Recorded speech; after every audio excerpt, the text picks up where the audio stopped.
We're GV-TV, high voltage television, originating from Grand Valley State University, where? In beautiful uptown Allendale, Michigan.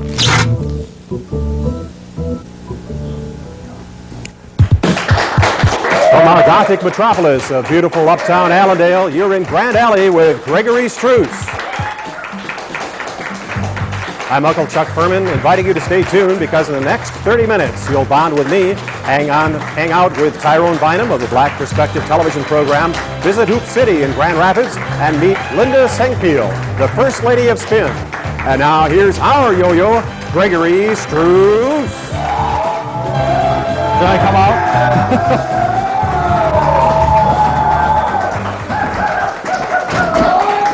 Yes. Okay. Here, you want to take this? You might want to dump this off, too, somewhere. Thanks. Well, how's everyone doing tonight? All 5 of you, it's great. Now, I was thinking before the show, if I were, and once in a while we have these thoughts, because we have so much time. I was thinking that if I were an Italian dish pretending to be a talk show host, would that make me an impasta? I just wanted to check. Maybe you guys were right. Anyway, I don't know if any of you have been following the latest news. This is always world-breaking. A man in Nichols, South Carolina, known as the Bone Man, claims he can cure cancer, gangrene, and that odd burning sensation known as the West Michigan stare. This is all, of course, using human bones. He only has a 10% success rate. Is this the bone? Success rate. But man, they sure like that bone.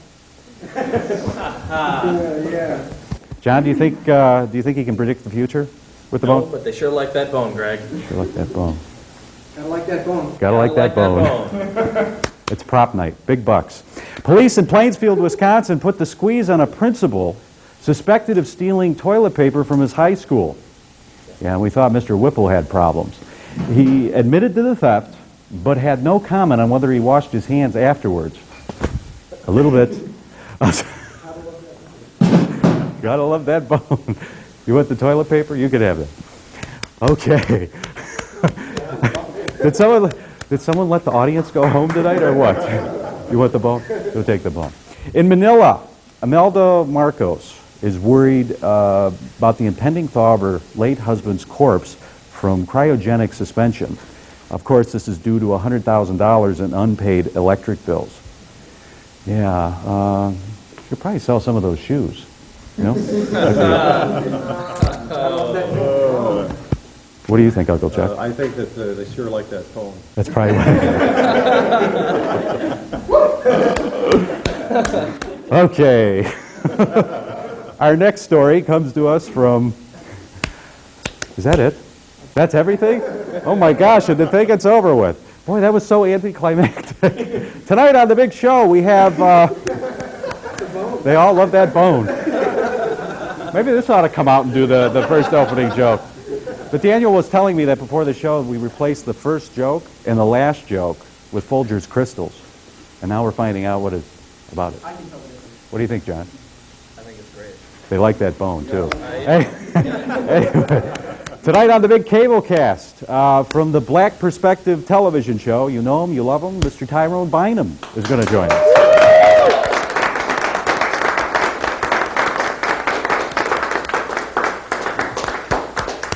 Tyrone, you want your turn? Man, they love that bone, right? We also have, I guess, a local icon here. For pretty close to 25 years, Uncle Chuck's been coming to you in home, of course, asking for all that hard-earned money. And you'll be happy to know that we're not begging for anything tonight, but we're going to find out exactly, because they refer to those sometimes as begathons, which in fact they aren't. They're not, though. No. Yeah, maybe you could take the plea. Yes, we want you to come to the studio and watch the show so you too can love that bone. We're also going to travel all the way to GR to visit Hoop City. This is a gym that teaches techniques in basketball. You'll be happy to know that I can't play the game. And we'll also take a look at the First Lady of Spin. That is Linda Sengpeel. We went out to Grand Haven Christian School. You want the bone? Is that what you're telling me? Okay. And here to tell you about all of this wonderful information, new ways of communication, because it's two ways, right? Now, if we were doing one of those 3D movies, we could like jump at them like that. Here's Uncle Chuck Furman to tell you how you can write in for tickets or show ideas. Take it away. Okay. And I hope you sure like that bone. Hey, you hear this fabulous studio audience, don't you? Well, why not become a member yourself? We're not one of those cheesy hair club infomercials, just plain good TV.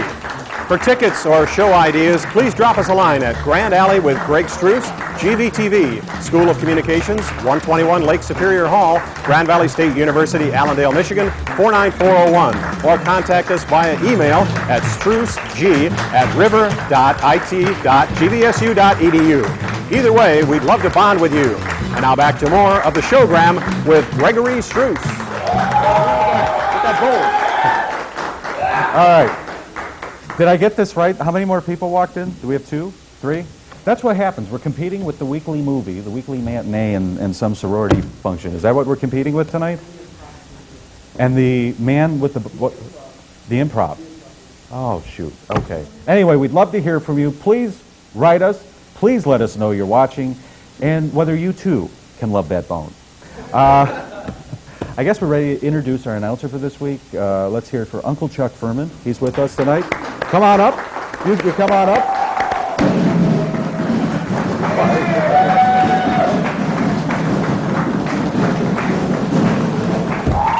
Okay. What was it? Was that like a fraternity move? Yeah, old 50s or whatever. 50s move? What was that? I don't know. They used to do that during, the 50s rock. I don't know. I Just saw as my kind of a grandma limber. do something like that Did with, you? with her knitting club. She always do something like With this, and then the arthritis set in, and the rest was history. So that wasn't funny. You've been with WGVU, and that's our sister station. I was born there, yeah. You were born there. No, not really. And this is what most people probably don't realize is that this station started in kind of a cubicle, a little bigger than Not much bigger than not this. much bigger than what we're working Actually, with. probably about this size. Back in 1972. Right. Oh my gosh. Yep. And you have been there ever since? Yep. We really we began in what was an AV studio in the basement of Manitou Hall on the campus here, and we didn't have any cameras when we first went on. We had 2 videotape machines. Only one of them worked the first night, and that was a lot of fun. Did they love that bone? Oh, they loved that bone. Still love that bone. We should offer that as a premium, by the way. Do you want to? $59.95? Oh, yeah. Send it on in. Absolutely. Well, what's that like? Because obviously your roots with the university, Grand Valley State University, have probably grown quite a Sure. bit because you were out here all that time. How long were you out here before they moved? Well, Before all of you moved? about 16 years, and then they built this beautiful new downtown facility, and we got a chance to go there. So that was a big step into the community. Right. How does that, you've been the assistant general manager, right? Is Yeah. it the assistant general manager? Right. What's that been like as you see a lot of the competition that's come in? We've seen cable, now we're seeing satellite services, we're seeing new forms of cable technology, you name it, the Home and Garden channel, we have Discovery. Right. What was that like? Because we talked about that before where you were, Right. when you were saying, those early years, there were really only about 5 stations on the air, and we were the only one asking for money. So anytime we came on and asked for money, it just poured in, and we were very blessed at that time. That was kind of the golden years of membership drives and so forth and so on. No remote controls, no videotape. A videotape was something that just existed in the studio. Probably the biggest difference was there was no cable, absolutely no cable. And that actually hurt us when we initially began because we were a UHF station. Right. And people didn't know how to tune us in, and it was kind of difficult. Well, cable really helped us, and it also helped Channel 41 get into the homes. But basically, there was just the network programming. No other alternatives. No blockbuster video, of course. and you were telling me gosh, I go into cable today to drop a tape off, and now they have, what's the game? What do they call the Sega? video game? What Sega is it? game? Sega? They have a Sega channel Yeah. for $14.95. You Right. can play 30 games a month or something? Yeah. That's probably the biggest change that's coming, is that more and more of the channels will be interactive. Most of television now is one way. If people watching this right now, they're not happy, they'll pick up the remote and they'll go on to something else. But in the future, not too distant future... We just would like them to see us. First. You know, they'll be able to interact, they'll be able to, you know, they'll be able to take, if they wish, a second or third look at an instant replay. They'll be able to take their own camera angles. They'll be able to vote from home. Do you think they'll be able to control the camera angles on you when you're coming into their homes? I hope so. Has that been, do you get offended when people say, I was cracking a joke, but I've heard it that they're called begathons. Do you really feel that? Well, I mean, do you get affected personally? Do you feel that, well... No. Ruth Butler of the Grand Rapids Press asked me one time, what's it like to come on the air and beg? And I told her really that it's not, because if you think of it that way, it's not what is going on. What is really going on is an opportunity for people who are watching to support it, just as the people who are watching this program. They tune in. There's a reason for them tuning in. They want to see some personalities or people in the community and see what's going on. And if they enjoy that, then this is an opportunity for them. So we are just giving them that opportunity to do that. We wish we didn't have to do that, but that's the way public broadcasting is funded in this country. Okay. It may change in the future. They're talking about setting up a trust fund now that nationally that the interest of which would go to pay for public broadcasting. That may be what will happen. Okay. Then we wouldn't have as many of those interruptions. Okay. When we return, we will be joined by Tyrone Bynum. And can you stay after? Absolutely. Hang with us? Love to. And we'll be back in a moment. Stay with us. We're sitting here. Just having a thing. Wrap it up.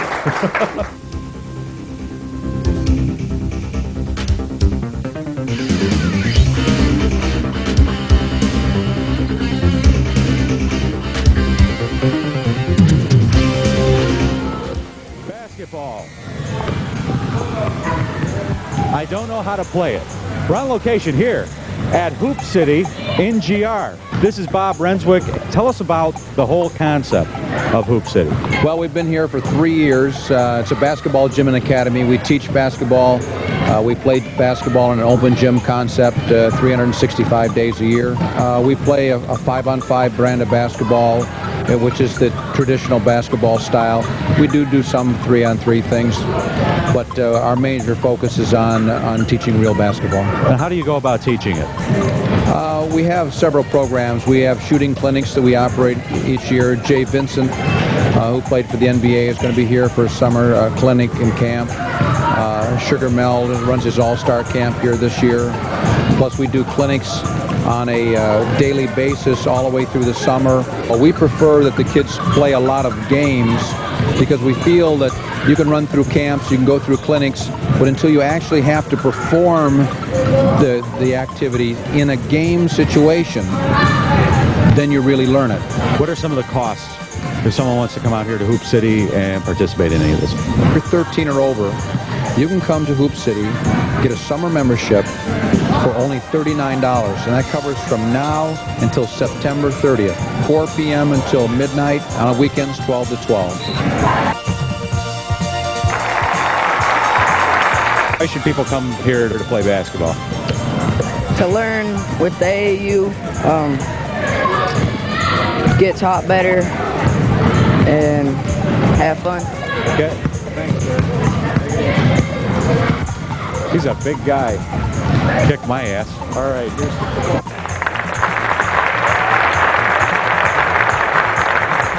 the... Tell us the difference between a good sport and someone who's not a fair sport. You might get more friends when you're a good sport than you're a bad sport. Okay. Oh! She poked my eye out. I can't see it now. All right. Well, that's how they keep it together. How do you keep it together? What?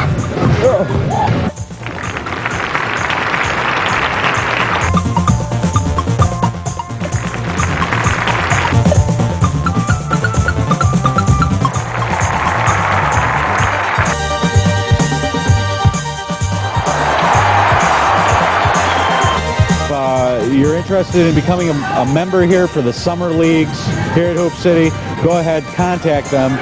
Great people, and we'll see you back in the studio.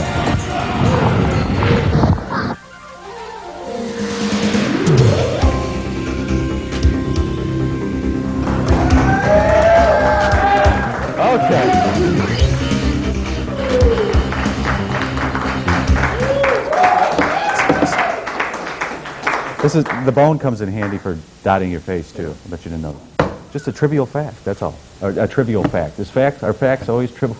Yeah, okay.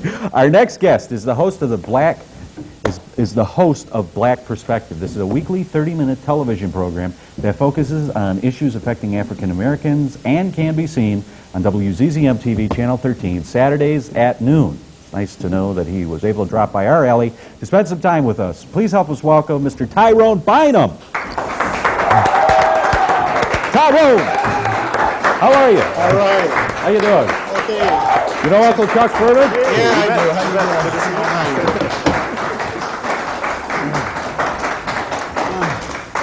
doing? I was wondering if you felt left out because you didn't get to say, man, they love that bone. So you want to say it once? Oh, no, yeah, I got a chance to say it. They didn't have my mic hot, but I said, man, I love that bone. Okay. But actually, I thought it was a souvenir from Ross Perot on one of his That's excavating. probably what it was. Can't tell you actually how appreciative that both of you came out because it's so much fun. Now your show originally, is that how you describe it? Fun? That's retro, isn't it? Retro cool? Yes, it's fun. Kind of like swell. It was swell. Congratulations. Your program is seen, it used to be called Impromptu, and now it's called The Black Perspective. That's and you're seen on Channel 13 here in town. Uh-huh. And we were talking last week, and you were saying that not only are you in Lansing, Yes. but you're also in Detroit now? Detroit, Oh my Dearborn. We're, as a matter of fact, this fall we'll be up in Flint and Saginaw, and we're just all over the state of Michigan now. So we've been truly blessed. We really have.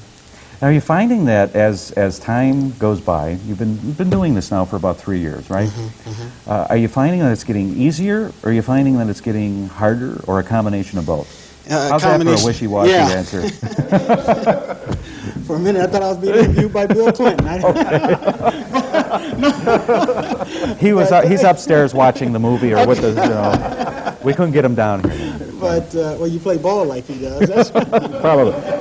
Evidently, he liked the bone, too, but we're not really sure. Just ask Congress. Okay.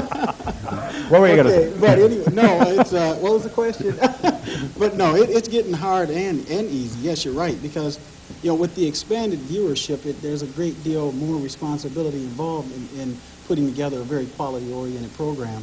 It's getting easier because, it seems like every time we do the program, we're getting some of the same people we had previously, and also just the everyday doing it, interviewing. I don't have the interviewing talents that you have, but, Oh, of course. but certainly, it's been easy. At least now I can find my way to the studio. That's the easy part, driving from Kalamazoo to Grand Rapids, but it's certainly getting harder, especially when you jump into a market that's 1.7 million strong households.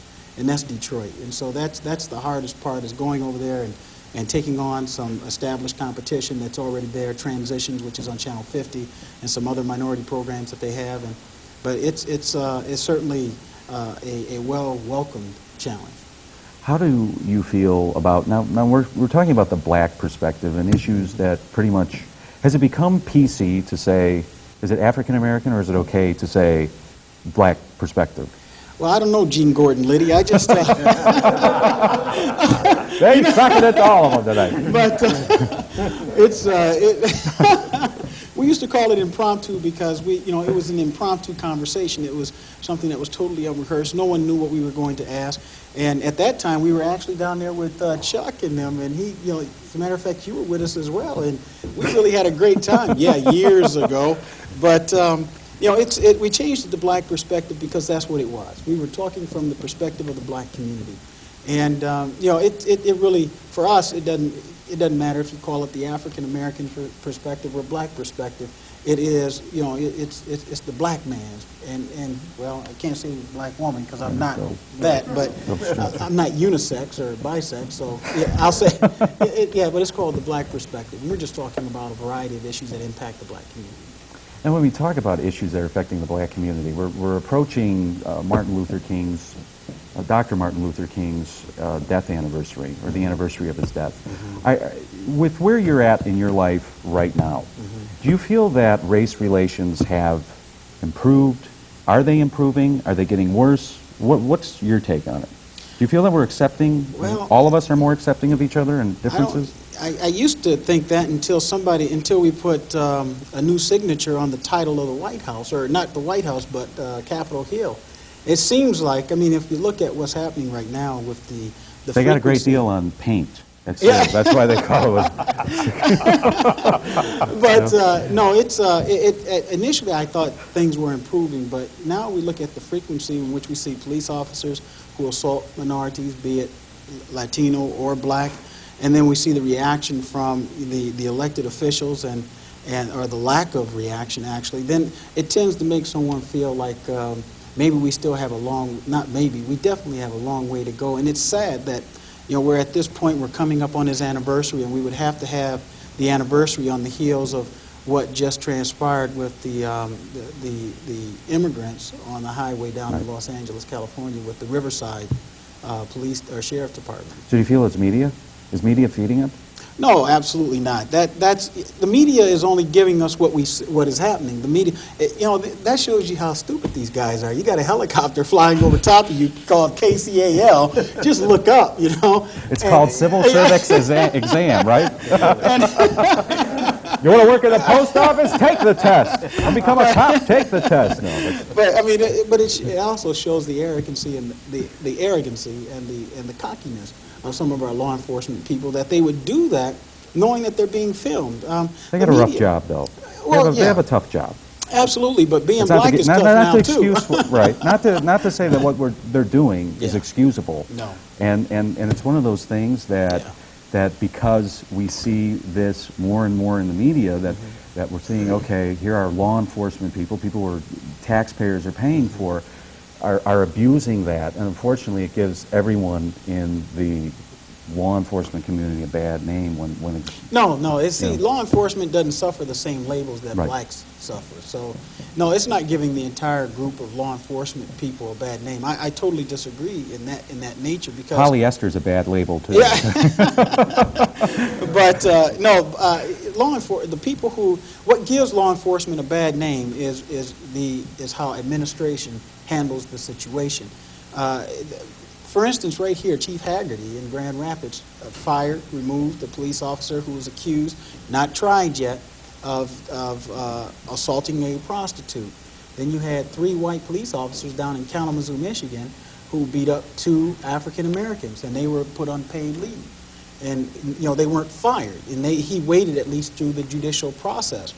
And when you have something on camera where these guys on KCAL are being filmed, and Rodney King, these guys are being, they're talking about Rodney King's trying to get up. The guy is moving 3 miles an hour. He's like, that last arm is moving. Let's hit him one more time. It looked like that can hurt me with that arm. It's how administration handles the disciplinary process. And if they do their job, then you'll see a sense of trust being once again developed between the black community and law enforcement. Do you feel that you, with where you're at, you have 2 children now, and we're in the 90s, we're rapidly approaching a new century. Yeah, don't tell me that. Do you feel that you have the same struggles that your parents did, or do you feel that it's a lot better today?